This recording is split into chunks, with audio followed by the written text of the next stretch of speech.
Barbie Goes to the Gym, 1999. We have Barbie Goes to School, 1999. And we have Divorced Barbie, 375 pounds.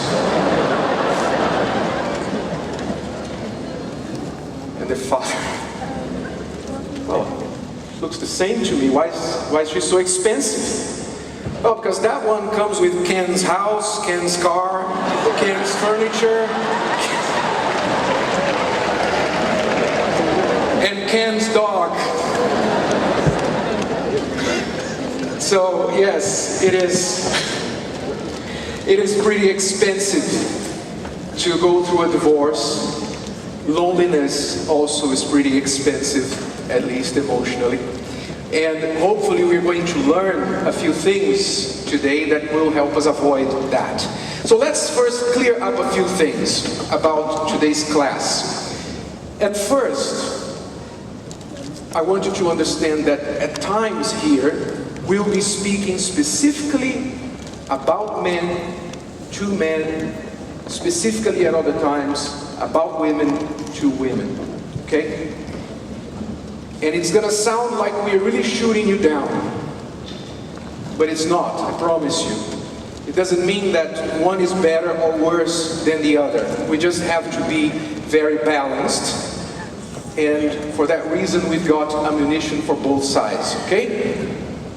Singles and couples will take very valuable lessons from the class today. You just have to stay focused, apply to your situation. We know we have people here from all walks of life. And if you tune in to what's being said, if you pay attention, I know that whatever your situation, you will learn something that can really impact your life. So take out your notepad and pen. I think it's in your goodie bag if you don't have it in your handy already. I know it may be a bit dark for you there, but you might want to write a few things down. Not everything. Hopefully you stay focused most of the time here, but from time to time you might hear something that you say, I cannot forget that. Let me write that down. Okay? So please make sure you're ready in case you want to remember later. So the subject for today's class is going to be about the UK's 7 biggest relationship sins. The UK's 7 biggest relationship sins and how you can redeem yourself from them. Because most of us have or are committing these sins, making these mistakes, and we need to know what they are and how to get out of them so you won't pay a high price in your love life. So the UK's 7 biggest relationship sins. First of all, we say the UK's, but in reality these sins are really a world problem. It's happening worldwide. It's a trend. And Europe and the US, as usual, are leading it. And these 7 mistakes are all connected. One leads to another, one feeds off another. And you'll understand how it will all come together in a moment. So very important, 7 biggest relationship sins. There will be a lot of information, but I know that it will be very valuable to you. I don't know if you want to say anything as your introduction. Nah. I'll wait to start. Just start. Start them and Okay, I'll talk. let's go right to it then. So, the UK's 7 biggest relationship sins. Let's go to sin number 1. Okay? Putting money before love. Money or career before love. That's the first sin. What's causing it? Why are people putting career and money, a lot of people putting these things above love on their list. Well, the whole culture is driving us. Everything around you is sending that message to you that you have to prioritize your career. You have to have money, even as a bridge to love and marriage. You have to prioritize that. You know, it used to be for thousands of years, until recently, it used to be that survival depended on you and your family sticking together. There was power in numbers. There was strength in numbers.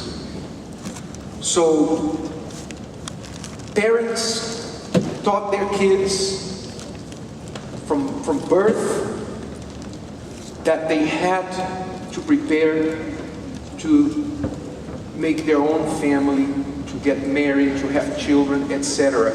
And they had many children because survival depended on their numbers, on them sticking together.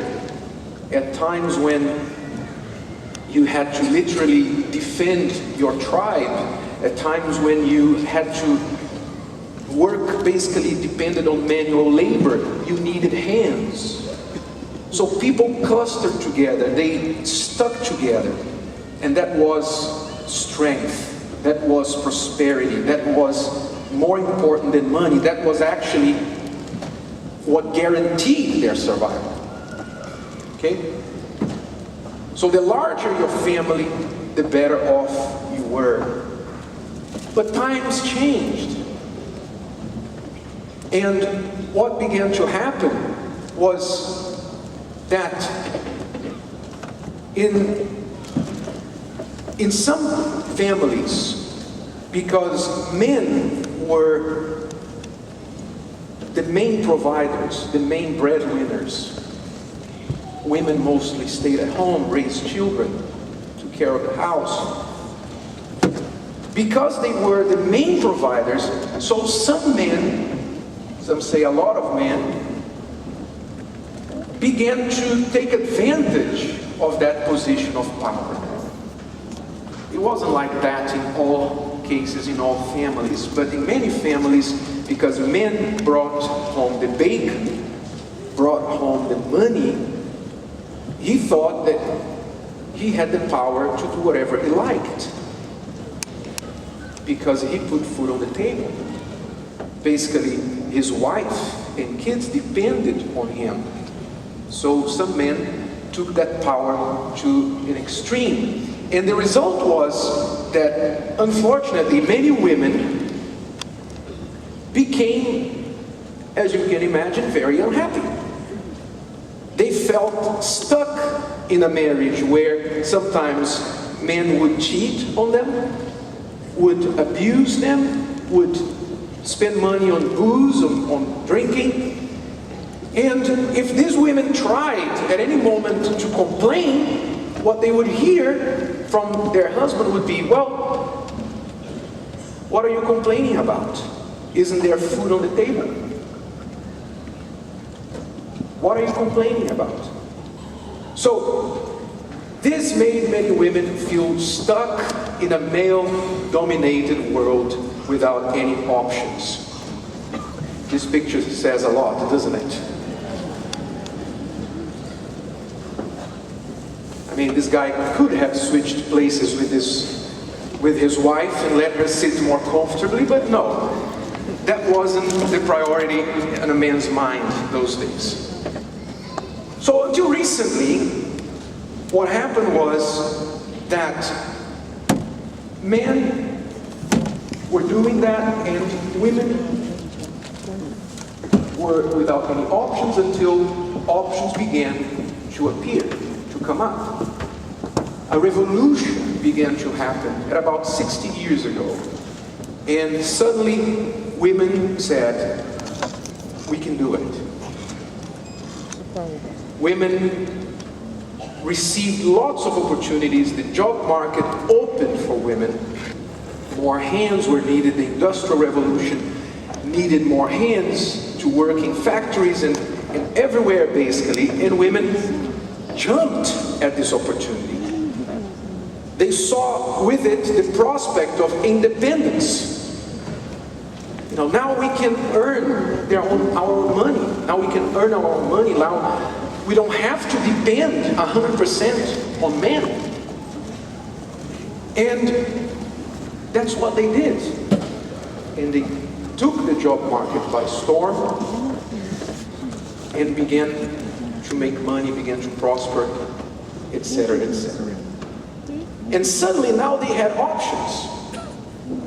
Suddenly now those women who were stuck in burdensome marriages were no longer, because now they didn't need a man to support them.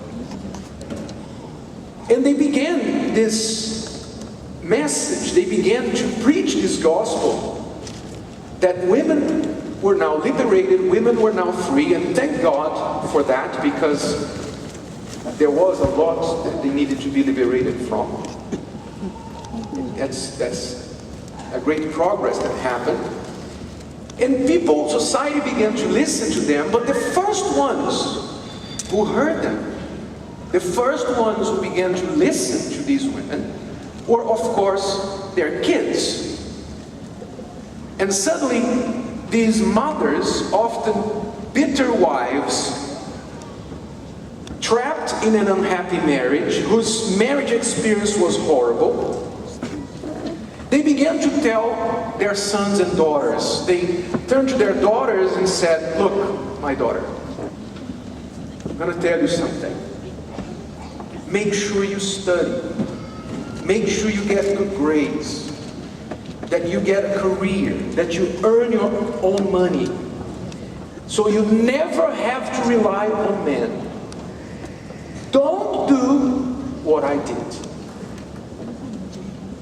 That's the advice that they began to give their daughters. And daughters began to grow up, focusing to make my money, can't rely on men, I have to have my independence, my career, etc. And again, well-intended, very good advice, which helped a lot of women.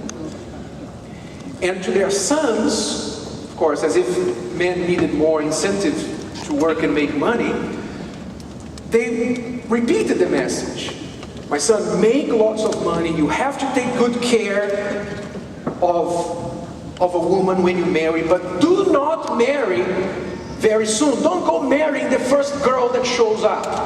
In other words, thinking about themselves. "I married your father, very early. Look what happened to me." Don't do that. Wait. Date a lot. Go and see what's out there, and only then you settle. So basically the advice was that. Very well intended advice, which basically was saying money equals independence, and independence gives you options. You don't have to be stuck. As I said, I'm not criticizing here the women's revolution.